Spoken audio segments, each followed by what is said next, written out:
Subscribe to our channel by clicking the subscribe button. Click the bell button and enjoy the latest uploads from our channel. Question number 9.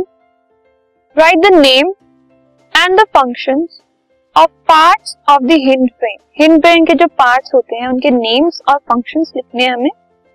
तो hind brain के 3 regions होते हैं, cerebellum, Pond's और medulla oblongata. Cerebellum क्या है? It is responsible for voluntary actions. जो हमारी wish से हम विल से एक्शंस करते हैं उनको उनके लिए रिस्पॉन्सिबल होता है सेरिबेलम, और हमारी बॉडी का पोस्चर और बैलेंस बनाने के लिए रिस्पॉन्सिबल होता है. It is considered the seat of equilibrium of body. हमारी बॉडी का इक्विलिब्रियम बैलेंस जो बना रहता है, it is because of cerebellum. Pons, it acts as a bridge carrying sensory and motor impulses between brain and spinal cord. Brain और spinal cord के बीच में sensory, जो कि सेंस करती है किसी चीज को, किसी स्टिमुलस को, उन इम्पल्सिस को, और मोटर इम्पल्सिस जो कि स्टिमुलस के ऊपर रिएक्ट करती हैं, उनके बीच में एक ब्रिज बनता है.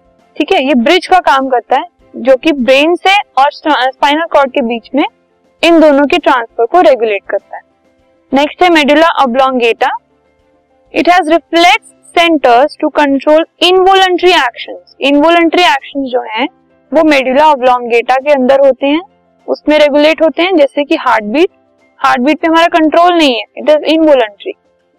Blood pressure, breathing movements, coughing, sneezing, salivation, vomiting etcetera, ये सब जो इनवॉलंटरी एक्शंस होते हैं ये मेडुला ऑब्लोंगेटा में रेगुलेट होते हैं.